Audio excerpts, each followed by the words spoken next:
Listen to part of a lecture in a philosophy class. Okay, another ancient Greek philosopher we need to discuss is Aristotle. Aristotle's ethical theory. What Aristotle's ethical theory is all about is this. He's trying to show you how to be happy, what true happiness is. Now, why is he interested in human happiness?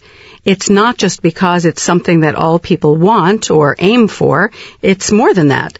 But to get there, we need to first make a very important distinction. Let me introduce a couple of technical terms: extrinsic value and intrinsic value. To understand Aristotle's interest in happiness, you need to understand this distinction. Some things we aim for and value not for themselves, but for what they bring about, in addition to themselves. If I value something as a means to something else, then it has what we will call extrinsic value. Other things we desire and hold to be valuable for themselves alone. If we value something not as a means to something else, but for its own sake, let us say that it has intrinsic value. Exercise. There may be some people who value exercise for itself, but I don't. I value exercise because if I exercise, I tend to stay healthier than I would if I didn't. So I desire to engage in exercise, and I value exercise extrinsically, not for its own sake, but as a means to something beyond it. It brings me good health. Health.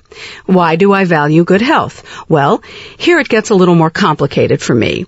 Health is important for me because I can't do other things I want to do, play music, teach philosophy, if I'm ill. So health is important to me, has value to me as a means to a productive life. But health is also important to me because I just kind of like to be healthy. It feels good. It's pleasant to be healthy, unpleasant not to be.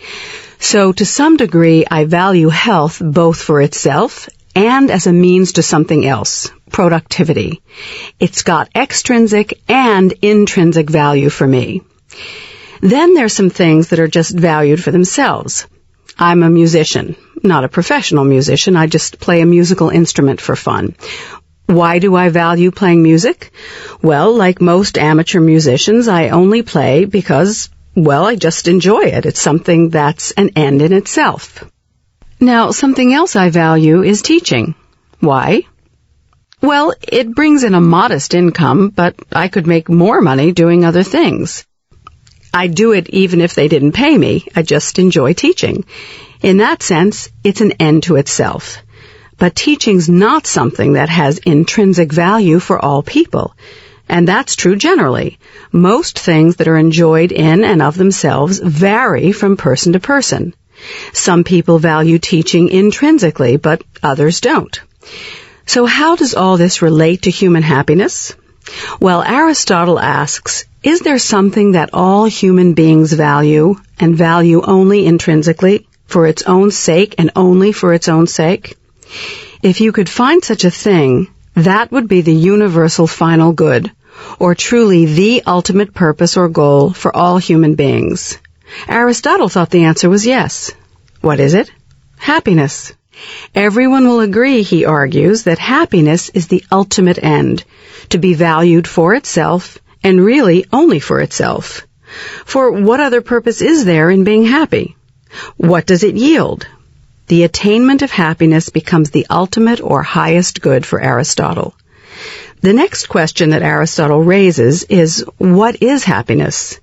We all want it, we all desire it, we all seek it. It's the goal we have in life. But what is it? How do we find it?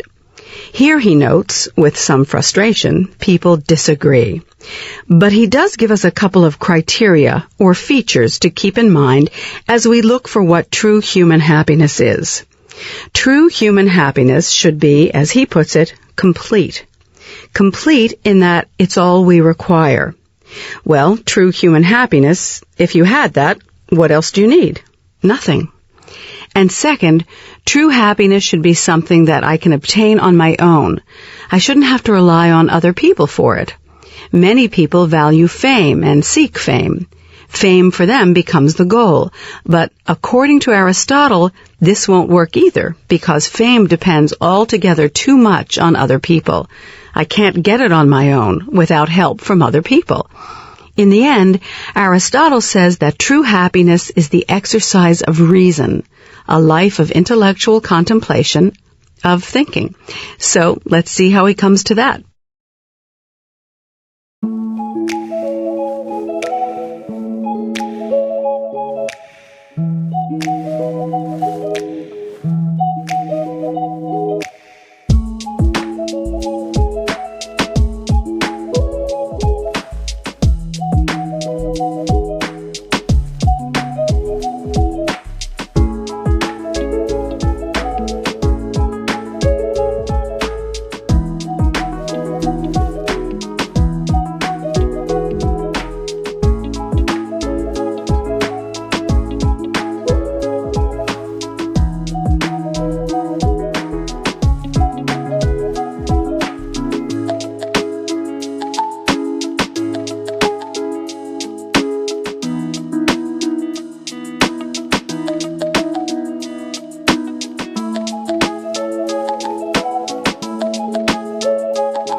Listen again to part of the lecture.